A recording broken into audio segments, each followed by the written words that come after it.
Hey guys, let's get more news from Miami Heat, but first don't forget to subscribe to the channel and leave your like.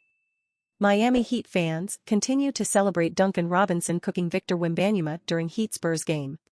Miami Heat sharpshooter Duncan Robinson gave San Antonio Spurs rookie and the number 1 overall pick in the 2023 NBA draft, Victor Wembanyama, a welcome to the NBA moment in Miami's win on Sunday night.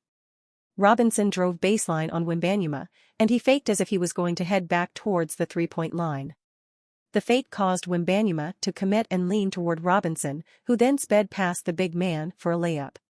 It was a great play, and it led to quite the response from Heat fans and others around the NBA on social media. Robinson, who is more known for his shooting ability than his ball-handling skills, certainly showed Wembanyama that playing defense at the NBA level isn't easy. One analyst referenced a segment from the Knuckleheads podcast with Quentin Richardson and Darius Miles where they ask players about the first time they really got beat by someone in the NBA. The analyst predicted Wembanyama's conversation should he ever join the podcast. Robinson shocked others around the NBA with his clever move, especially since it's not something he does on a nightly basis. A Heat fan suggested that Wembanyama will be left out of the debate for the greatest player of all time because he was schooled by Robinson.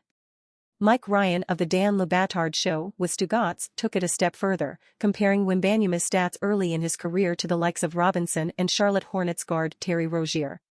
While Ryan may have been a little harsh on the rookie, it doesn't take away from the fact that Robinson made quite the move against Wembanyama. Robinson had a huge game on Sunday with the Heat missing guard Tyler Herro, as he scored 26 points on 8 of 16 shooting from the field, 4 of 7 from beyond the arc, while adding 5 rebounds and 4 assists. Miami outscored the Spurs by 7 points in the fourth quarter to secure a 5-point win. While Wembanyama may end up as a better player than Robinson when both players are done with their careers, the Heat sharpshooter will always have this play to look back on. Trae Young on Heat's defense versus the Hawks, we should have known what it was going to be like. The Atlanta Hawks lost to the Miami Heat last night in one of the most surprising results of the NBA season. Losing to the Heat when they are at full strength is nothing to be ashamed of, but the Heat were far from full strength. Miami was missing Jimmy Butler, Tyler Herro, and Caleb Martin, yet they won comfortably against the Hawks. The Heat's offense jumped out to an early lead and never gave it up, and the defense stifled one of the NBA's best offenses. Coming into the game, Atlanta was in the top 3 of the NBA in terms of PPG, and even against the best defenses, they found a way to put up points. Aside from the play-in tournament game last year, the Hawks have struggled mightily against the Miami Heat. Eric Spoelstra remains the best coach in the NBA, and he finds ways to stop Trae Young and the offense seemingly every time the two teams meet. Last night was no different, and after the game, Young spoke about the Heat's defense and how it was going against it. They don't switch up too much, they play the same style. They force you to shoot threes, and that is why in the second half we were doing a lot more catch and shooting. We should have known what it was going to be like though. We play them a lot every year, obviously played them in the play-in, and they don't change up their defense too much. We just have to learn from it and be better from it next game. That is all it is. Over the final 3 quarters, Atlanta outscored Miami by 9 points. The problem was the first quarter, again. Miami scored 41 points in the quarter and shot 68% from the field, and the Hawks remain the worst first-quarter team in the NBA. They have gotten off to slow starts repeatedly this season and allow 30-plus points in the first quarter often. There have been times that they have been able to overcome those slow starts, but not last night. Not only did the Hawks get off to a slow start, but they did not take care of the ball. Atlanta turned it over 21 times, and that led to 23 points for the Heat. Whenever Atlanta cut into the lead, they would turn the ball over or play poor defense or both. Atlanta is now 23rd in the NBA in turnovers per game, and their carelessness with the ball and poor transition defense is a recipe for disaster. Atlanta hits the road for their next game against Detroit at 7:30 on Tuesday, and that will be the Hawks' first game in the NBA in-season tournament. Is Alex Caruso being targeted by this Eastern Conference contender? Alex Caruso might just end up playing for the team that he once helped beat in the NBA Finals.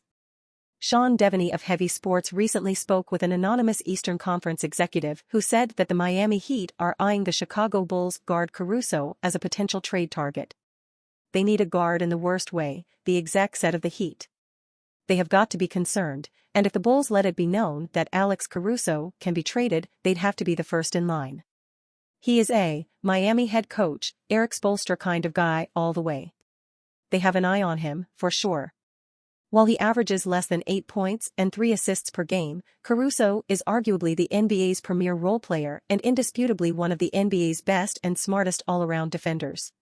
A recent video breakdown of Caruso's defense on the much taller Kevin Durant gave a great idea of the Bulls' guard's unmatched impact on that end of the floor. As for why the Bulls would ever want to move Caruso, who is also shooting a flaming 44% from three-point range this season, it would mainly be about maximizing trade value since they aren't very good right now. Chicago is 4-7 to start the season, with one total playoff victory in the last 6 years, and it seems like they have hit their ceiling with their current core. That has naturally led to rampant trade speculation, not only on Caruso but on many other major names on the roster as well. On Miami's end, they are extremely thin in the backcourt with Gabe Vincent leaving in free agency this past summer and Tyler Herro now injured once again. That leaves just the journeyman Josh Richardson, the little-known Drew Smith and the geriatric Kyle Lowry to carry the load at guard. Caruso, who is on a steal of a contract in the third year of a 4-year, $37 million deal, would probably cost Miami someone of similar talent on a similarly good contract, like a Caleb Martin. But with the Heat failing on multiple high-profile trade fronts over the last several months, a more modest acquisition like Caruso might be exactly the way to go for them. And you fan, what do you think of the Alex Caruso situation? Leave your opinion in the comments.